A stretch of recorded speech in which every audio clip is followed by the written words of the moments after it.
Voici toute la Seconde Guerre mondiale.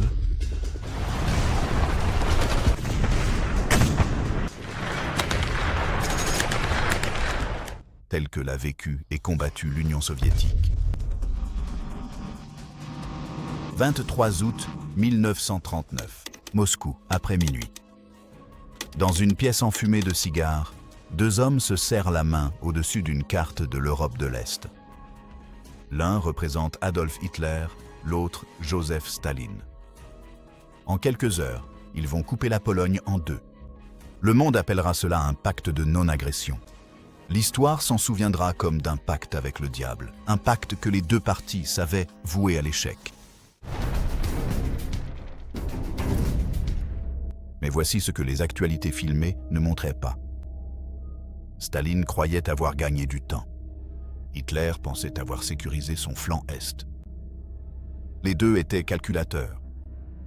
Les deux se trompaient sur la rapidité avec laquelle leurs calculs s'effondreraient. 22 mois plus tard, la plus grande invasion de l'histoire humaine brisera la frontière ouest de l'Union soviétique. 4 ans après, des soldats soviétiques hisseront un drapeau rouge sur le Reichstag à Berlin. Entre ces deux moments se trouve une guerre qui coûtera la vie à 27 millions de soviétiques. Elle transformera un État agricole arriéré en superpuissance industrielle et redessinera la carte de l'Europe pour un demi-siècle. Non pas depuis Washington ou Londres, mais depuis Moscou, Leningrad et Stalingrad.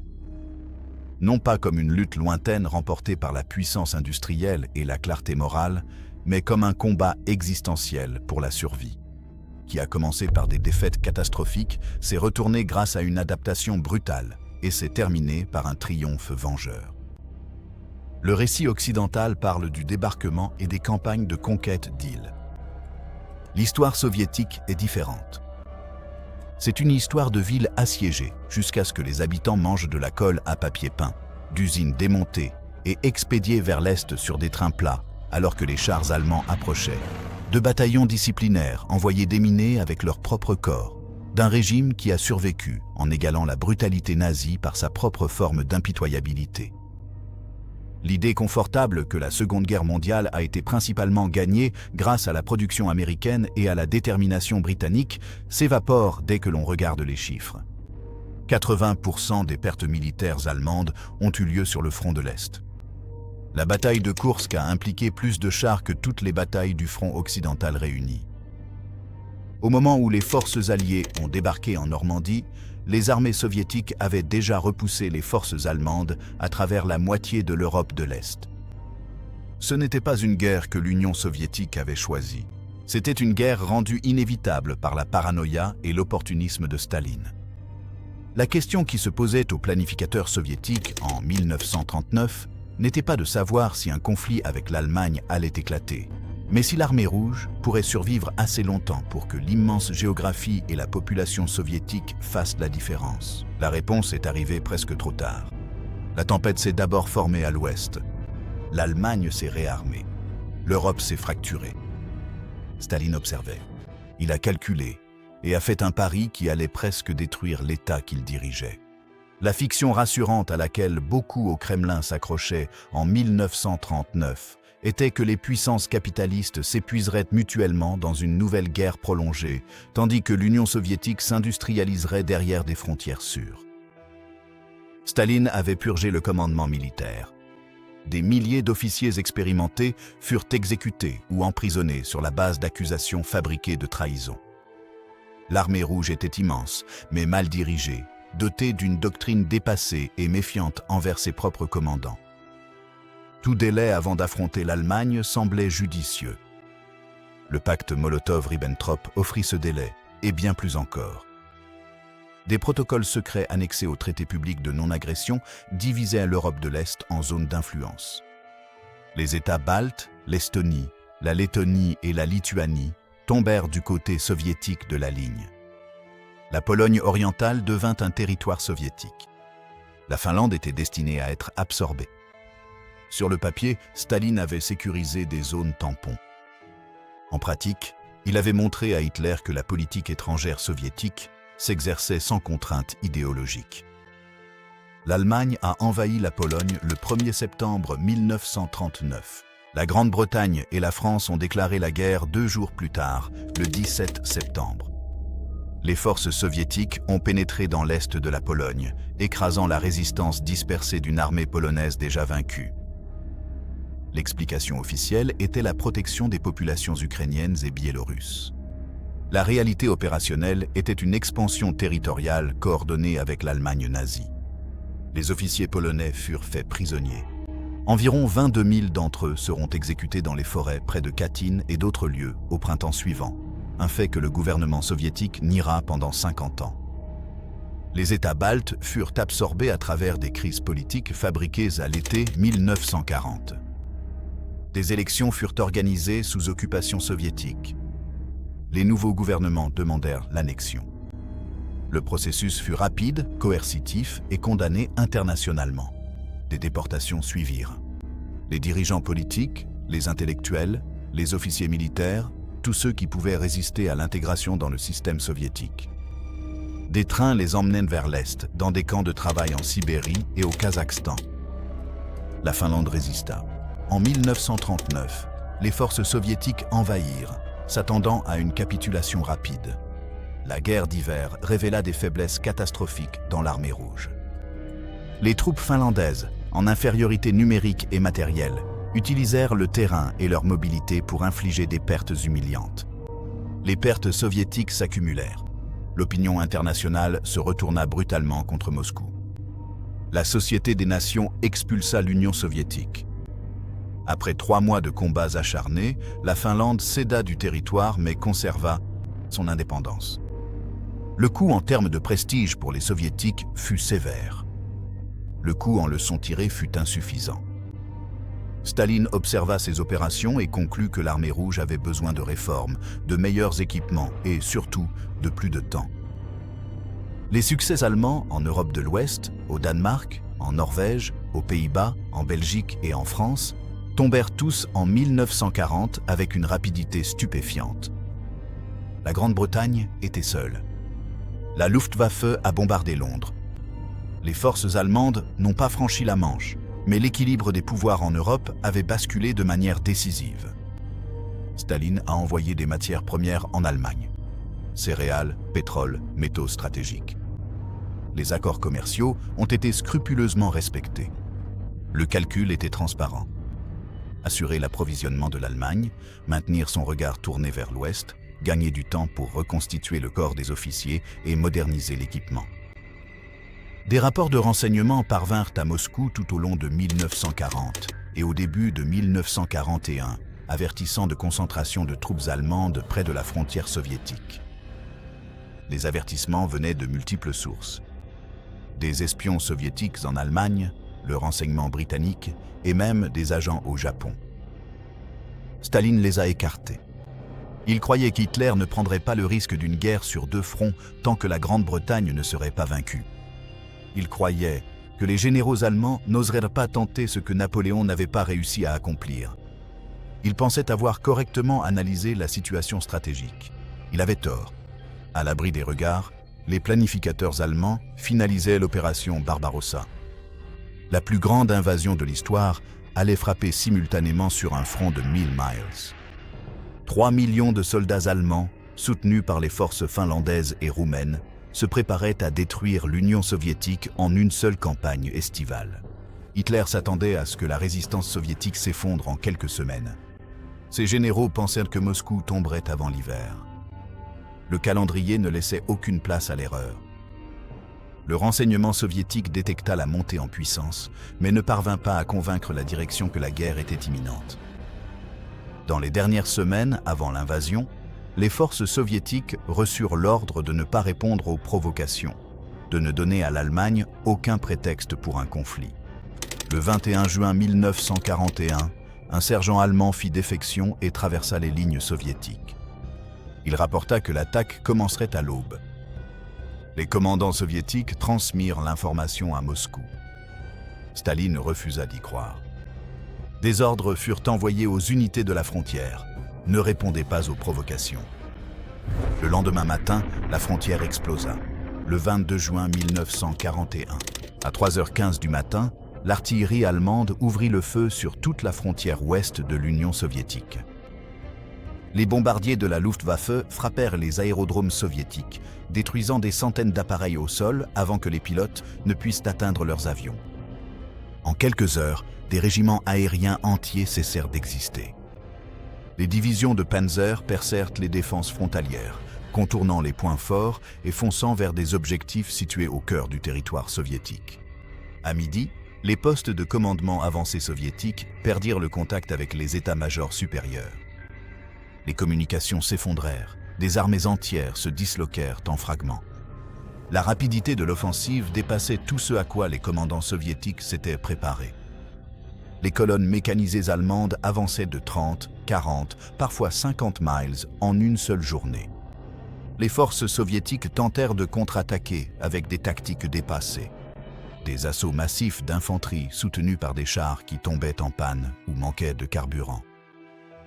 La supériorité aérienne allemande transformait les routes en zones de mort. Les unités soviétiques en retraite trouvèrent les ponts détruits, les dépôts de ravitaillement envahis, les voies de repli coupées en moins d'une semaine. Les forces allemandes avaient encerclé des centaines de milliers de soldats soviétiques près de Minsk. La poche fut méthodiquement écrasée. Staline resta silencieux pendant 11 jours. L'invasion initiale le plongea dans un état de paralysie. Ses certitudes s'effondrèrent, ses calculs se révélèrent catastrophiquement erronés. Lorsqu'il s'est finalement adressé au peuple soviétique le 3 juillet, son message a mêlé appel au patriotisme russe et reconnaissance franche de la crise.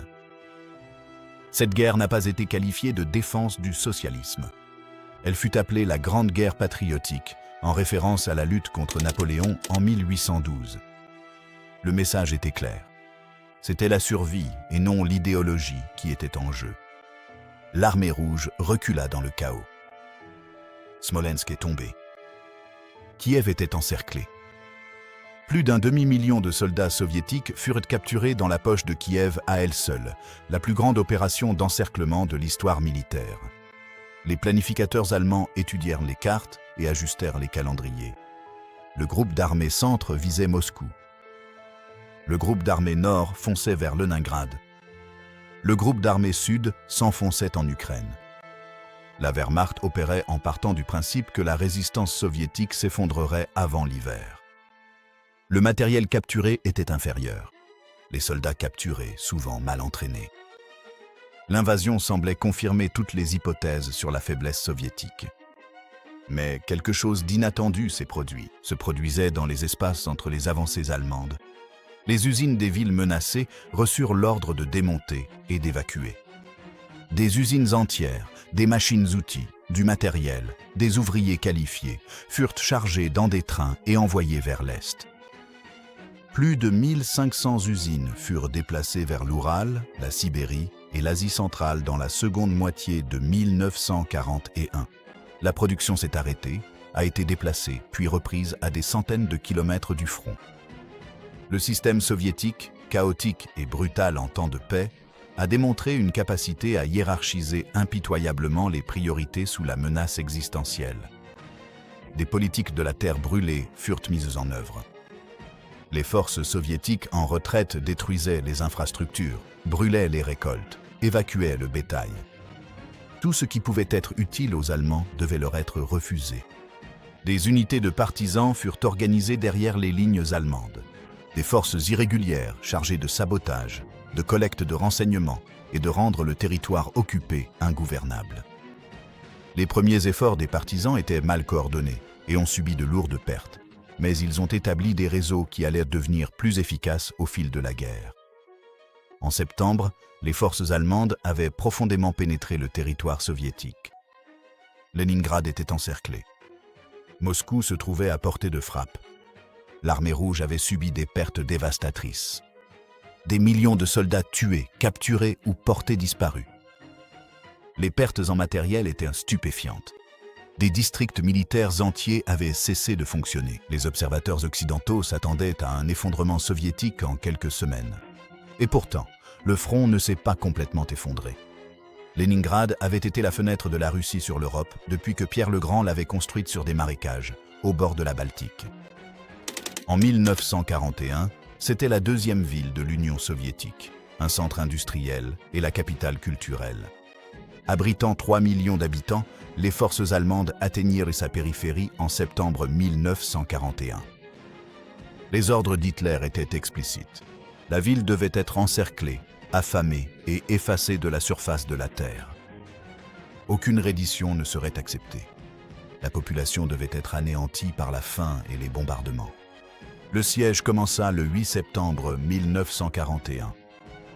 Les forces allemandes coupèrent les dernières routes terrestres menant à la ville. Les forces finlandaises avancèrent depuis le nord, s'arrêtant à la frontière d'avant 1939, mais complétant ainsi l'encerclement. Leningrad était piégé. La seule voie d'approvisionnement passait par le lac Ladoga. De l'eau libre jusqu'à l'hiver, puis une glace traîtresse, toujours sous le feu de l'artillerie allemande. La ville commença à mourir de faim. Les rations furent réduites, puis encore réduites. En novembre, la ration officielle quotidienne de pain pour les civils était de 125 grammes, soit environ 2 tranches. Il n'y avait presque rien d'autre. Le combustible vint à manquer. Les températures chutèrent jusqu'à moins 30 degrés Celsius.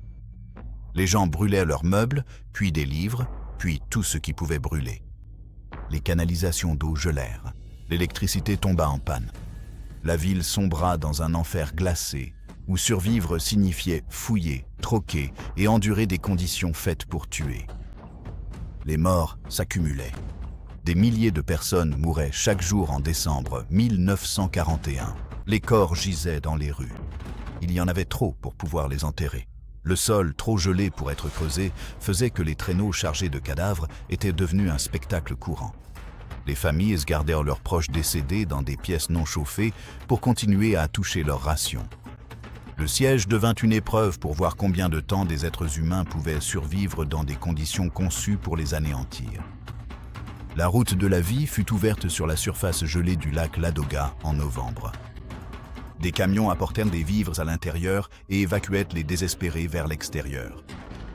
La glace était instable. Des véhicules passaient à travers la glace.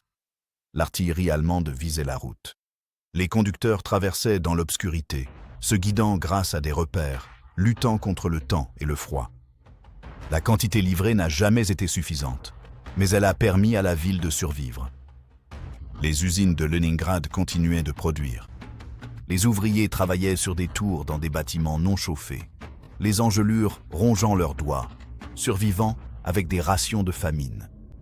Des obus d'artillerie et des composants de chars étaient fabriqués à portée de voix des canons allemands. La production industrielle était modeste comparée à celle du temps de paix, mais elle représentait un acte de défi face à l'objectif du siège.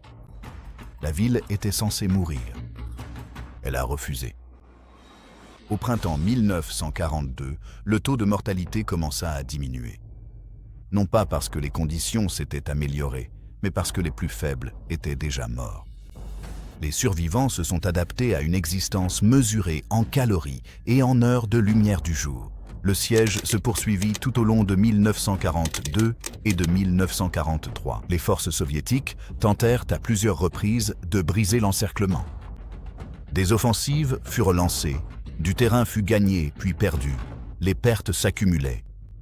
Un étroit corridor terrestre fut ouvert en janvier 1943, permettant à des approvisionnements ferroviaires d'atteindre la ville. Mais l'artillerie allemande couvrait toujours la route. Le siège complet ne fut levé qu'en janvier 1944. Le bilan final fait débat, mais environ 1 million d'habitants de Leningrad sont morts pendant le siège. La plupart sont morts de faim. D'autres ont succombé à la maladie, au froid ou au bombardement. Le siège a duré 872 jours, le plus long et le plus meurtrier siège d'une ville de l'histoire moderne. Les forces allemandes ne sont jamais entrées dans Leningrad. La ville a tenu bon.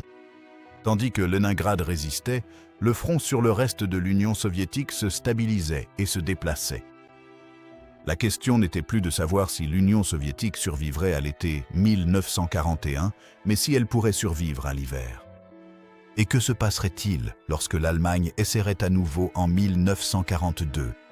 Les forces allemandes atteignirent les abords de Moscou en novembre 1941. Des unités de reconnaissance observèrent le Kremlin aux jumelles. Le gouvernement soviétique s'est replié à Kouïbychev, à des centaines de kilomètres à l'est.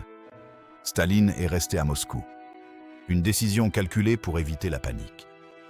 La chute de la capitale semblait inévitable. L'armée rouge contre-attaqua le 5 décembre 1941, des divisions fraîches venues de Sibérie et d'Extrême-Orient.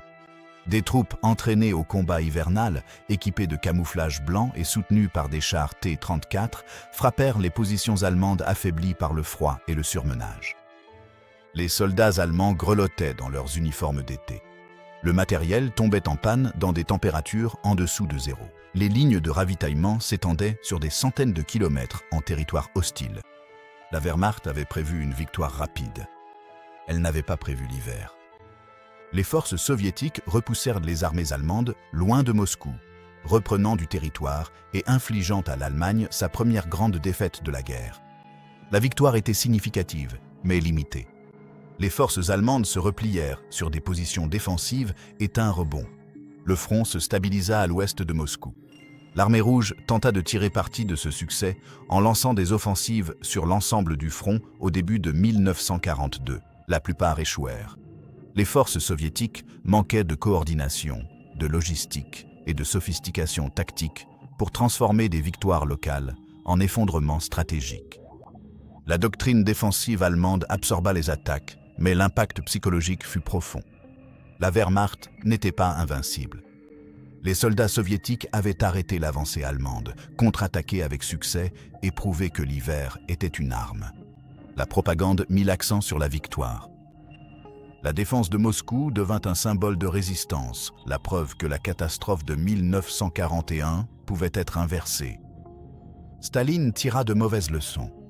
Il crut que des offensives agressives pouvaient chasser les forces allemandes du territoire soviétique en 1942. Les commandants soviétiques planifièrent des opérations ambitieuses visant à libérer l'Ukraine et à avancer vers le Dniepr. Les offensives, lancées au printemps 1942, furent mal coordonnées. Les forces allemandes contre-attaquèrent, encerclèrent les unités soviétiques et infligèrent des pertes énormes. La seconde bataille de Kharkov, en mai 1942, se termina avec 1/4 million de soldats soviétiques capturés ou tués. L'armée rouge apprenait à travers l'échec, et l'échec en 1942 signifiait encore des pertes dévastatrices. La stratégie allemande changea pour la campagne de 1942. Hitler dirigea les forces vers le sud, les champs pétrolifères du Caucase, les centres industriels du sud de la Russie. Le groupe d'armées sud a progressé rapidement durant l'été. Les forces soviétiques se replièrent, tentant d'éviter l'encerclement. Le front se déplaça à nouveau vers l'est, mais cette fois, les forces soviétiques troquèrent l'espace contre le temps, de manière plus délibérée. L'effondrement chaotique de 1941 ne se reproduisit pas, mais la Wehrmacht progressa tout de même sur des centaines de kilomètres. Une ville est devenue le point central. Stalingrad. Stalingrad s'étendait le long de la rive ouest de la Volga. Une ville industrielle, un nœud de transport, un lieu dont la valeur symbolique dépassait largement son importance stratégique. Elle portait le nom de Staline. Sa chute aurait été une catastrophe sur le plan de la propagande. Sa défense serait totale. Les forces allemandes atteignirent les faubourgs en août 1942. Le plan prévoyait une capture rapide, suivie d'une avancée vers le sud en direction des champs pétrolifères du Caucase. Stalingrad avait d'autres intentions. Les défenseurs soviétiques s'enfouirent dans les décombres, combattirent depuis les sous-sols et les égouts, disputant chaque bâtiment. La Luftwaffe a réduit Stalingrad en ruines sous les bombes. Les ruines sont devenues des positions défensives. L'infanterie allemande avançait bloc par bloc, étage par étage, parfois pièce par pièce. L'espérance de vie d'un soldat soviétique à Stalingrad se mesurait en heures, non en jours. La 62e armée, commandée par le général Vassili Chvikov, tenait une étroite bande de terrain le long de la Volga. Les ravitaillements et les renforts arrivaient de nuit en traversant le fleuve, les bateaux esquivant les tirs d'artillerie, livrant des munitions et des troupes et évacuant les blessés. Les renforts étaient souvent composés d'ouvriers, de milices et de troupes pénales. Des hommes mal entraînés jetés au combat avec une préparation minimale. La doctrine était simple. Tenir la ville, quel qu'en soit le prix. La retraite à travers la Volga était interdite. Les unités qui cédaient étaient abattues par les troupes de barrage. Survivre signifiait avancer ou mourir sur place. Les combats à Stalingrad ont sombré dans une brutalité qui défiait toute logique stratégique. Les soldats allemands et soviétiques se battaient pour chaque bâtiment, occupant parfois des étages différents de la même structure. Les snipers traquaient dans les ruines. Le combat était rapproché. Grenades, baïonnettes, pelles de tranchées utilisées comme armes, le silo à grains, la gare, l'usine de barricades, Mamaïev-Kourgan, chacun de ces lieux est devenu un champ de mort disputé pendant des semaines. La Wehrmacht déversa des renforts dans la ville. L'armée rouge fit de même. Les deux camps alimentèrent la machine à broyer. En novembre, les forces allemandes contrôlaient la majeure partie de Stalingrad. La tête de pont soviétique sur la rive ouest était réduite à quelques poches. La 62e armée s'accrochait à la survie. Les commandants allemands pensaient que la victoire finale n'était plus qu'à quelques jours. Ils se concentraient sur la mauvaise bataille. Les planificateurs soviétiques préparaient l'opération Uranus, un vaste encerclement visant les forces roumaines et italiennes plus faibles, qui tenaient les flancs au nord et au sud de Stalingrad. La Wehrmacht s'était avancée dans un saillant, confiante que ses alliés pourraient tenir les positions défensives. Le 19 novembre, les forces soviétiques attaquèrent au nord de la ville. Le 20 novembre, elles attaquèrent au sud. En 4 jours, la tenaille se referma. La 6e armée allemande, soit environ 250 000 hommes, fut encerclée. Le piège était délibéré, calculé, et reflétait les leçons tirées de 2 années de défaites catastrophiques. Les commandants soviétiques avaient étudié les tactiques d'encerclement allemandes et les avaient appliquées. Les forces mécanisées percèrent les points faibles, contournèrent les points forts, s'enfoncèrent profondément à l'arrière, puis se retournèrent pour refermer la poche. L'exécution ne fut pas parfaite, mais elle fonctionna. Les chasseurs étaient devenus les proies. Hitler ordonna à la 6e armée de tenir Stalingrad et d'attendre les secours. Un ravitaillement par voie aérienne fut promis. La Luftwaffe tenta d'acheminer des vivres, mais ne put fournir le tonnage nécessaire. La poche commença à mourir de faim. Les forces soviétiques resserrèrent l'étau. Une tentative allemande de secours en décembre fut stoppée avant de pouvoir percer. La 6e armée resta piégée dans les ruines qu'elle avait combattues, pour capturer. Jusqu'en janvier 1943, la poche fut resserrée. L'artillerie soviétique pilonnait les positions allemandes.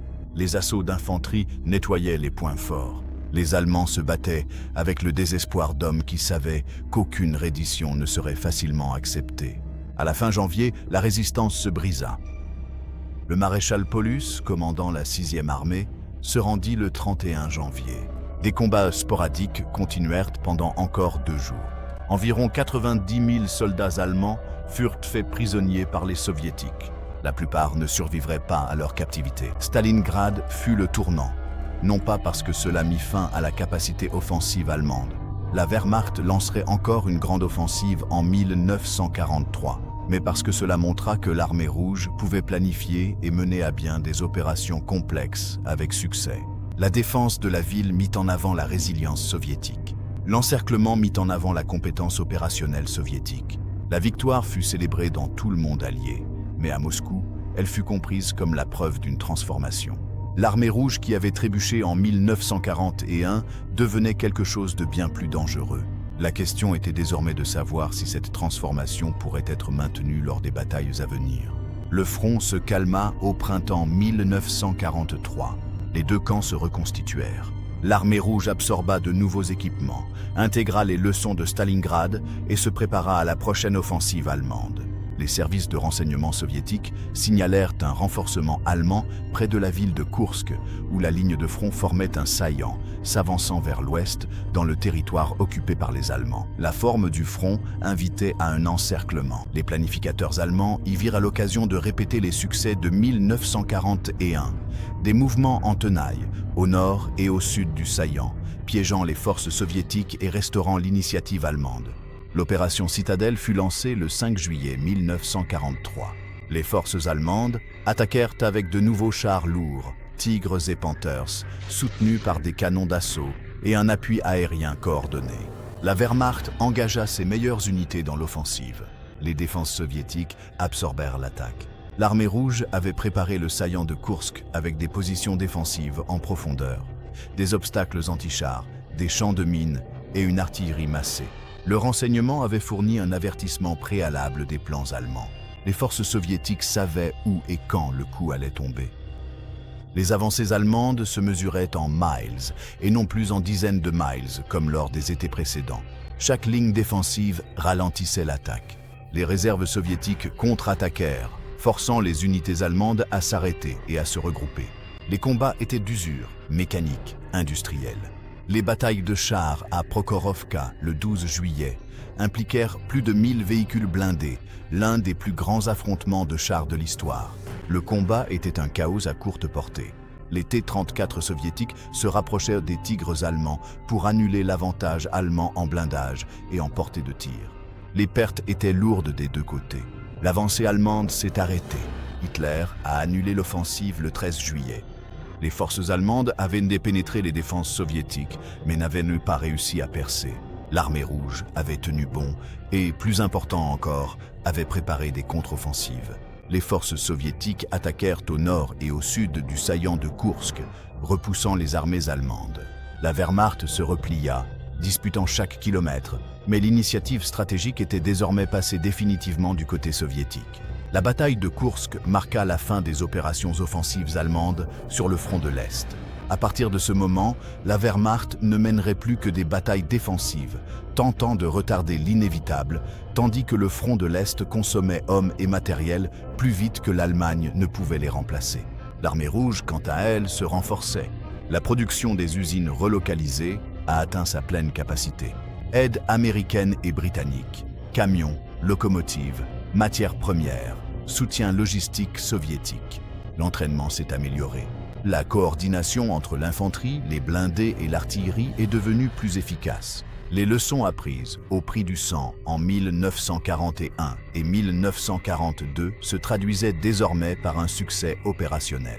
Les offensives soviétiques de la fin de 1943 ont libéré une grande partie de l'Ukraine. Kiev est tombé en novembre. Le fleuve Dniepr, que les commandants allemands espéraient utiliser comme barrière défensive, a été franchi à plusieurs endroits. Les forces allemandes se sont repliées vers les frontières d'avant-guerre, menant des actions de retardement, infligeant des pertes, mais incapables d'inverser la dynamique.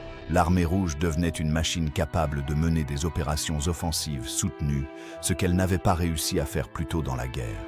Au début de 1944, les forces soviétiques avaient chassé les armées allemandes de la majeure partie du territoire soviétique. La ligne de front s'approchait désormais des frontières de la Pologne, de la Roumanie et des États baltes. La prochaine phase ne serait pas la défense, ce serait la libération, et au-delà de la libération, la conquête. La question à laquelle étaient confrontés les planificateurs soviétiques n'était plus la survie. Il s'agissait de savoir jusqu'où vers l'ouest l'Armée rouge avancerait avant la fin de la guerre, et quel ordre politique émergerait des décombres de l'Europe occupée. Les forces soviétiques ont franchi la frontière polonaise en janvier 1944. L'avancée était méthodique, écrasante et soutenue par une base industrielle qui surpassait désormais l'Allemagne dans toutes les catégories: chars, artillerie, avions. Les usines soviétiques livraient du matériel en quantité permettant aux commandants de remplacer les pertes tout en continuant à se renforcer. Le système logistique, aidé par des camions et du matériel ferroviaire fourni par les Américains, assurait l'approvisionnement des armées sur d'immenses distances. Le premier objectif soviétique était de chasser totalement les forces allemandes du territoire soviétique. Le siège de Leningrad fut levé. Les États baltes furent libérés, reconquis, selon le point de vue. Au sud, les forces soviétiques pénétrèrent en Roumanie. Les alliés de l'Allemagne commencèrent à faire défection. La Roumanie changea de camp en août 1944. La Bulgarie suivit. La Finlande négocia un armistice. La coalition que Hitler avait réunie pour envahir l'Union soviétique était en train de se désintégrer. L'opération Bagration, lancée en juin 1944, fut synchronisée avec les débarquements alliés en Normandie. Les forces soviétiques attaquèrent le groupe d'armées centre à travers la Biélorussie avec une force écrasante. L'offensive brisa les défenses allemandes. Des armées allemandes entières furent encerclées et détruites. L'avancée libéra Minsk, pénétra en Pologne et atteignit les abords de Varsovie. En 6 semaines, le groupe d'armées centre perdit environ un demi-million d'hommes. L'ampleur de la défaite dépassa celle de Stalingrad. Varsovie se souleva en août 1944, s'attendant à un soutien soviétique. Les forces soviétiques s'arrêtèrent sur la rive est de la Vistule. L'explication officielle était l'épuisement opérationnel et la résistance allemande. La réalité politique était plus calculée. Le soulèvement était mené par l'armée de l'intérieur polonaise, fidèle au gouvernement polonais en exil à Londres, et non aux intérêts soviétiques. Staline permit aux Allemands d'écraser la révolte. Pendant plus de 2 mois, les forces allemandes détruisirent systématiquement Varsovie et tuèrent environ 200 000 civils. Les forces soviétiques ne reprirent leur avance qu'après la pacification de la ville. Le message était clair. La Pologne d'après-guerre serait façonnée par la puissance soviétique et non par des forces alignées sur l'Occident. Les avancées soviétiques se poursuivirent durant l'automne et l'hiver 1944. L'armée rouge pénétra en Hongrie, où les forces allemandes défendirent Budapest rue par rue lors d'un siège brutal qui rappelait Stalingrad. La Yougoslavie fut libérée en coordination avec les partisans communistes de Tito. En janvier 1945, les forces soviétiques se trouvaient le long de la Vistule, en Pologne, se préparant à l'offensive finale contre l'Allemagne elle-même. Le cœur industriel de l'Union soviétique était méconnaissable, marqué par des cicatrices profondes. Les villes étaient en ruine. 27 millions de citoyens soviétiques étaient morts, soldats et civils, combattants et victimes. Les conséquences démographiques allaient résonner pendant des générations. Des villages entiers avaient été rayés de la carte. Les infrastructures étaient détruites. La production agricole s'était effondrée dans les zones occupées. L'Union soviétique avait survécu, mais le coup était stupéfiant. Et pourtant, l'armée rouge possédait désormais la capacité d'avancer jusqu'au cœur de l'Europe. La souffrance alimentait un désir de représailles. Les soldats soviétiques avançant en Allemagne découvraient la richesse des villes et des fermes allemandes, épargnées par la dévastation qui avait frappé le territoire soviétique. La comparaison engendrait la colère.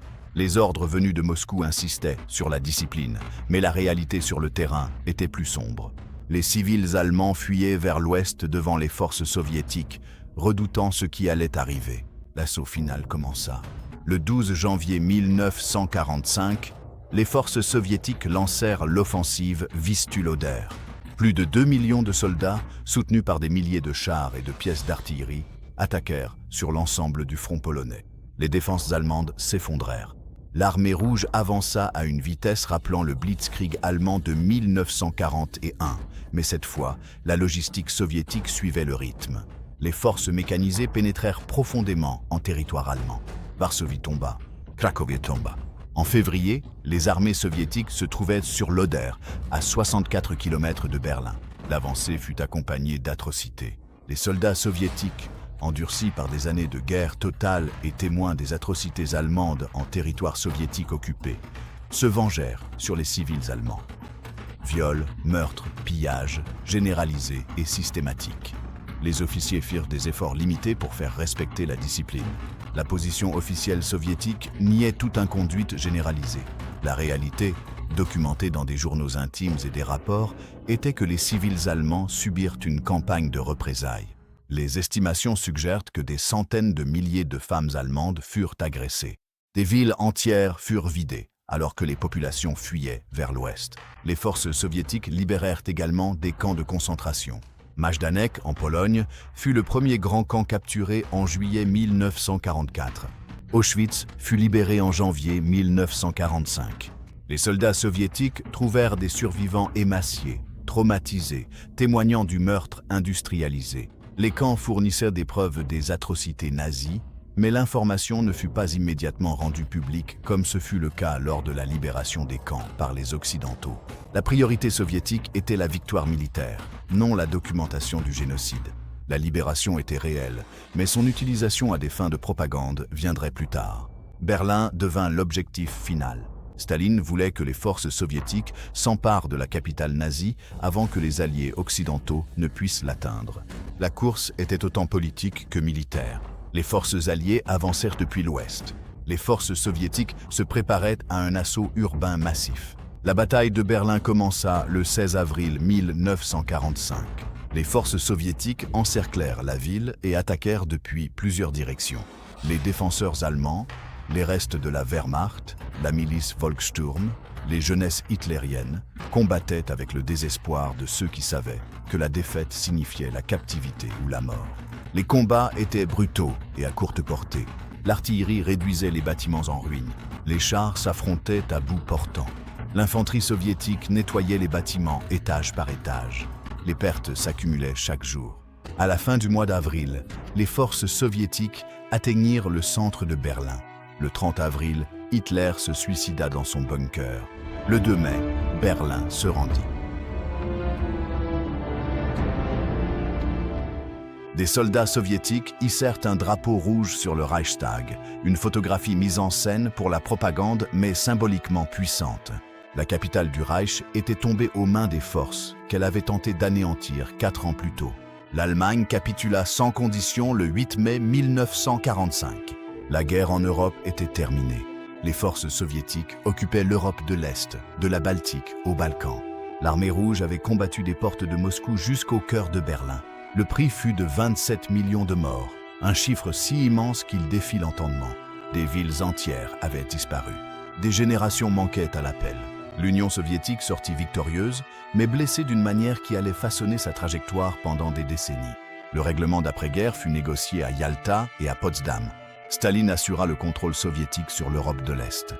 Les frontières de la Pologne se déplacèrent vers l'ouest, incorporant des territoires allemands et cédant les régions orientales à l'Union soviétique. Les États baltes restèrent soviétiques. La Roumanie, la Bulgarie, la Hongrie, la Tchécoslovaquie et l'Allemagne de l'Est tombèrent dans la sphère soviétique. La division de l'Europe n'était pas encore formalisée, mais l'architecture était en place. L'alliance de guerre avec la Grande-Bretagne et les États-Unis était déjà en train de se déliter. L'Union soviétique avait survécu à la plus grande invasion de l'histoire, s'était adaptée sous une pression existentielle et était devenue l'une des 2 superpuissances. La transformation était achevée. L'État qui avait failli s'effondrer en 1941 projetait désormais sa puissance sur la moitié de l'Europe. Le coût en souffrances humaines fut immense. Les conséquences géopolitiques allaient définir la seconde moitié du XXe siècle. L'armée rouge s'est démobilisée lentement. Les soldats qui avaient combattu de Stalingrad à Berlin sont revenus dans un pays dévasté par la guerre. La reconstruction a commencé immédiatement. Les usines furent reconstruites, les villes débarrassées des gravats, l'agriculture relancée. L'économie est restée centralisée et militarisée. La population a enduré des difficultés continues au nom de la reprise. Staline a consolidé son pouvoir. Les prisonniers de guerre de retour furent traités avec suspicion. Beaucoup furent envoyés dans des camps de travail pour avoir été capturés ou exposés à l'Occident. La paranoïa qui avait caractérisé les purges d'avant-guerre revint sous d'autres formes. La victoire sur l'Allemagne n'apporta pas la liberté. Elle apporta la stabilité sous un régime autoritaire et le début d'une nouvelle confrontation avec d'anciens alliés. L'expérience soviétique de la Seconde Guerre mondiale fut fondamentalement différente de celle de tout autre belligérant. Aucune autre nation n'a enduré de pertes comparables. Aucune autre nation n'a connu une telle dévastation de son territoire. Aucune autre nation ne s'est transformée aussi complètement dans le creuset de la guerre totale. Les chiffres ne racontent qu'une partie de l'histoire. 27 millions de morts, soit environ 14% de la population soviétique d'avant-guerre. Les pertes militaires dépassèrent 8 millions. Le reste était des civils, assassinés par les forces d'occupation, morts de faim lors des sièges, tués lors de bombardements, morts à la tâche dans les camps de travail ou pris entre les feux des armées en avance ou en retraite. Des cohortes démographiques entières furent décimées. Le déséquilibre entre hommes et femmes a persisté pendant des décennies. La destruction matérielle fut totale. 1700 villes et 70 000 villages furent détruits. 32 000 usines furent démolies ou endommagées. La base agricole fut anéantie, le bétail tué, les champs minés, le matériel détruit. Le coût économique était incalculable. La reconstruction prendrait des années et exigerait encore des sacrifices d'une population déjà exsangue. Mais la guerre a aussi forgé un récit qui allait soutenir la légitimité soviétique pendant des générations. La Grande Guerre patriotique est devenue l'événement fondateur de l'identité soviétique. La victoire sur le fascisme a validé le système soviétique, occulté ses échecs et ses crimes et offert une source de fierté qui transcendait l'idéologie. Chaque famille avait perdu quelqu'un, chaque communauté avait son histoire. La mémoire collective de la souffrance et du triomphe est devenue le fondement de la culture soviétique d'après-guerre. La transformation militaire était réelle. L'armée rouge, qui s'était effondrée en 1941, émergea en 1945 comme une force de combat sophistiquée, capable d'opérations complexes sur de vastes distances.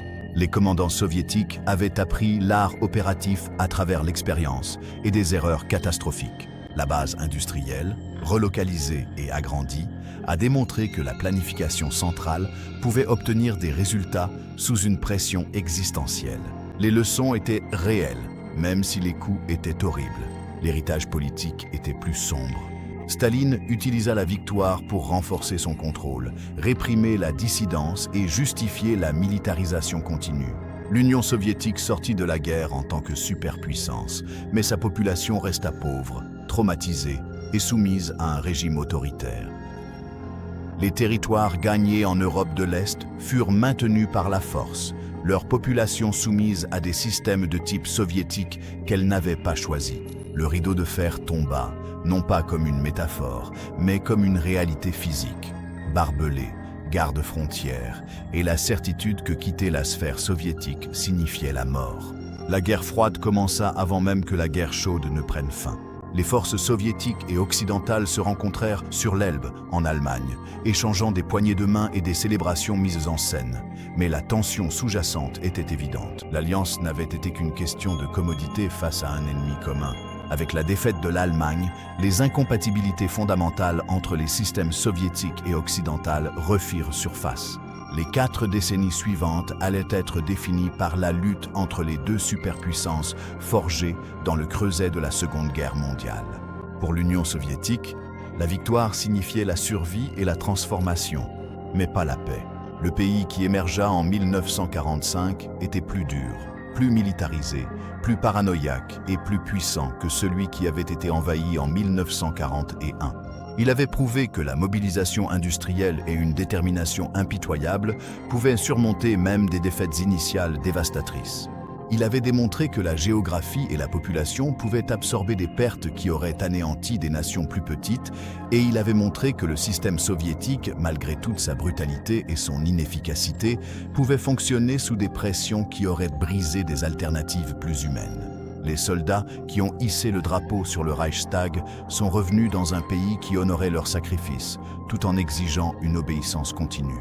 Les civils qui ont survécu au siège et à l'occupation sont revenus dans des villes réduites à l'état de friche nécessitant une reconstruction.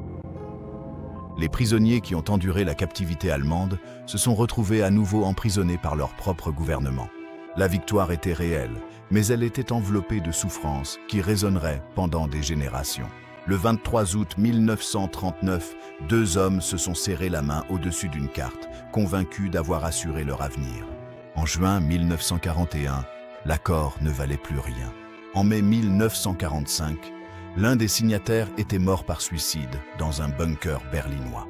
L'autre se tenait à la tête d'un empire continental bâti sur les cadavres de 27 millions de ses propres concitoyens. L'arc qui va de cette signature à minuit jusqu'au drapeau sur le Reichstag représente la transformation nationale la plus spectaculaire du XXe siècle. L'Union soviétique est entrée en guerre comme un État arriéré, avec une armée purgée et un équipement obsolète. Elle en est ressortie comme une superpuissance, avec des armées aguerries, une base industrielle surpassant celle de ses ennemis et le contrôle de la moitié de l'Europe. Le chemin entre ces 2 points a été pavé de souffrances d'une ampleur qui défie l'entendement. Ce n'était pas le récit limpide du bien contre le mal qui caractérise la mémoire occidentale de la guerre. L'Union soviétique n'était pas une démocratie défendant la liberté. C'était un État autoritaire luttant pour sa survie face à un ennemi déterminé à l'exterminer. Le régime de Staline était brutal avant la guerre, brutal pendant et brutal après. La victoire sur l'Allemagne nazie fut réelle et nécessaire, mais elle n'a pas racheté le système soviétique. Elle l'a renforcé. Les soldats qui ont survécu sont revenus dans un pays qui célébrait leur sacrifice tout en maintenant l'appareil de répression. Des défilés de la victoire traversaient Moscou tandis que des prisonniers politiques restaient dans les camps. Des médailles étaient décernées pendant que des familles mouraient de faim dans des provinces dévastées par l'occupation. Le triomphe était authentique, mais il coexistait avec des souffrances continues que l'État préférait ignorer. Pour le peuple soviétique, la guerre est devenue une mémoire sacrée. La Grande Guerre patriotique a transcendé Staline, a transcendé le communisme, a transcendé l'idéologie. Ce fut le moment où la survie exigeait tout et l'a reçu. Le siège de Leningrad, la résistance à Stalingrad, la marche vers Berlin, tout cela est devenu des repères identitaires qui ont survécu à l'Union soviétique elle-même. Lorsque l'URSS s'est effondrée en 1991, la mémoire de la guerre est restée. Elle demeure encore aujourd'hui. Les conséquences géopolitiques ont façonné le monde d'après-guerre. L'Europe de l'Est est tombée sous le contrôle soviétique, non par choix, mais par occupation. Les États baltes, annexés en 1940, sont restés des républiques soviétiques. La Pologne, pour laquelle la Grande-Bretagne et la France étaient censées être entrées en guerre en 1939, a échangé une occupation contre une autre. La division de l'Europe a duré jusqu'en 1989. Le traumatisme de l'occupation soviétique a façonné la politique de l'Europe de l'Est pendant des générations. Les leçons militaires ont été étudiées par toutes les nations désireuses de disposer d'armées modernes. L'art opératif soviétique, cette capacité à coordonner d'immenses forces sur de vastes distances, à soutenir des offensives pendant des mois, à absorber des pertes catastrophiques et à continuer de se battre, est devenu un modèle. Les doctrines développées dans le sang et l'échec sur le front de l'Est ont influencé la pensée militaire à l'échelle mondiale. La transformation de l'armée rouge, passant du géant chancelant de 1941 à la machine efficace de 1945, a démontré ce qui pouvait être accompli grâce à une priorisation impitoyable et à l'acceptation de pertes vertigineuses, mais le coût humain reste incalculable. 27 millions, c'est une statistique. Derrière ce chiffre, il y a des morts individuelles. L'adolescent qui a gelé dans une tranchée près de Moscou, la mère morte de faim à Leningrad, le prisonnier décédé lors d'une marche forcée, le civil pris sous un barrage d'artillerie. Chacune de ces personnes avait une vie, avec des espoirs et des peurs, une famille et des amis, un avenir qui a été effacé. Ce chiffre global représente une blessure dans la population soviétique qui n'a jamais complètement guéri. L'Union soviétique n'a jamais mené une autre guerre semblable. L'expérience a été si traumatisante, le coup si lourd, qu'elle a influencé toutes les décisions militaires et politiques soviétiques ultérieures.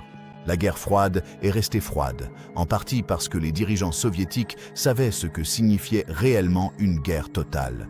Ils l'avaient vécue, ils y avaient survécu. Ils n'avaient aucune envie de revivre cela. Voici toute la Seconde Guerre mondiale telle que l'Union soviétique l'a vécue.